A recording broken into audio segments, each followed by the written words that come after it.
Well, I got your attention if nothing else. Time for coffee.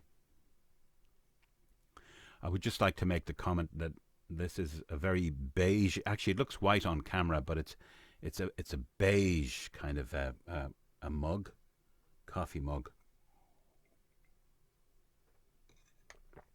And many moons ago, I had a lot of these kind of novelty mugs that I took from a visit to Disney in Florida. No, was it Florida? No, it was LA. Anyway, the Disneyland place. And I had a beautiful Sylvester coffee mug, you know, Sylvester the cat. It was a great thing. And I made the unfortunate mistake of taking it with me to a place I was working in one time, and that was the end of it. It disappeared. My lovely novelty Sylvester mug. And if I ever find out the bastard or bitch who nicked that, I personally will take them by the scruff of the neck along to a railway siding, where I'll kneel them down and slowly strangle them with a mixture of piano wire and barbed wire. But I don't feel strongly about it. How are you? I hope you're well.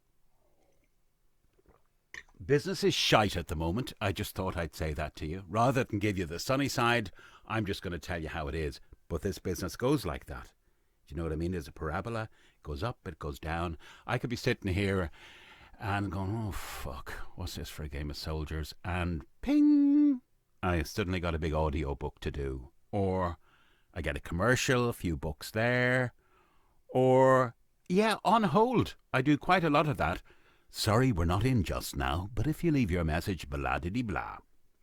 So, I found myself, because I had a failure recently in terms of data. Now, as an ex-IT guy, I can tell you there are two types of data, that which is stored and that which is about to be lost. And I nearly fell into the second category, just about. And I back up everything here. I mean, I have it on the hard disk, I have it on an external disk, and I have it in the cloud, man. But I still had issues. And while I was going through all this kind of panicky, what have I lost, what have I saved, da-da-dee-da, I found some old work. And I decided I'd share it with you because maybe you see merit in it or not. And in this case, it's a little piece of multimedia video that I did a few years back. And sometimes his imagery and stuff just comes to me. And in this case, it was a guy who was like a tour guide, and he was driving a bus around the west of Ireland. And he has all these little blue jeans, studenty people on board. And at one stage, they stop the bus, and he gets off for a break or whatever. And this young English lady kind of sidles up to him, and she's kind of flirtatious in that kind of coy way. And he's a bit older, not that much, but he's a bit older, and he's a married man. And suddenly it dawns on him that, you know, when I give her the inaugural shock, to put it bluntly, and you'll have to keep watching to see whether he does or not. But I will make the point that in this, you will hear kind of noise in the background. It is a genuine noise of whales. Yeah, because I wanted an atmospheric. And I felt I hit it because I wanted a kind of smell of the West, the turf, the soil, the raging sea and the sea spray and the clouds coming in, that beautiful west of Ireland feel. I wanted that, and also the kind of Celtic history of the place, imbuing him with the right to perhaps sacrifice this young maiden's innocence. That's what was going on, and I will add that no whales were harmed during the making of this, or indeed sexually interfered with. Connemara wallflower. She sat on that grey Connemara wall, hair blowing, gesturing with petite forefinger. Do you see? Look over beyond the waves. Storm coming in. Yeah, I see it all right. Shall we shelter? She mimicked me in her fragrant English accent, smiling at me. How awfully. I say, shall we shelter? She sells seashells on the... Shall we shelter? I say. I'm amused, but self-conscious. A bit hurt. The first drops of rain had reached us, her fringe beginning to stick to her forehead. Her arms are outstretched now, gesturing for me to help her off that wall.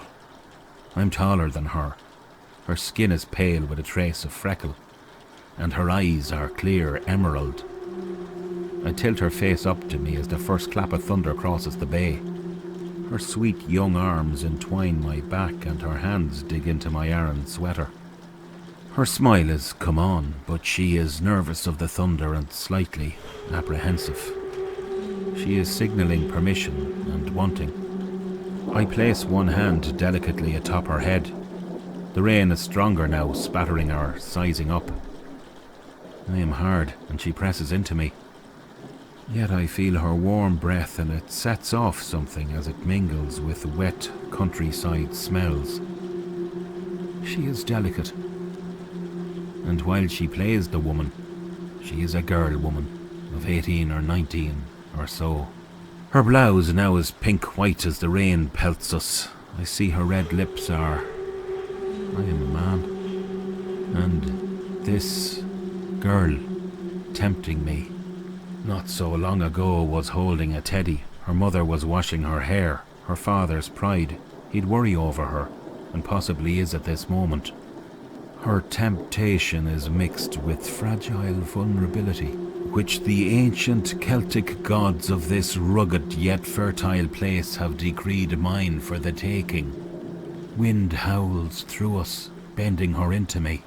She is someone's daughter, and I have to admit very beautiful. Again, I tilt her angel's face up at me. I like her smile. It awakens freedom and youth and possibility in me. It is chemistry, and it is a potent mix, this us, this weather. Gently I touch the drops from her face, glancing my wedding band as I do. She snuggles in more, and my instinct is to protect this young woman's awakening occurring in my arms and soul. The coast is calming now, and the moment is ebbing as colours of varying hues materialise. She is still signalling surrender, but her stillness is being absorbed. She is condensing these colours into her being. May they serve her well. Come on, you, I say. I'll get you back to the coach where your college friends are waiting for you. I'll guide the lot of yous round to Achill come the morning. She walks away, wilting but growing. The storm has passed.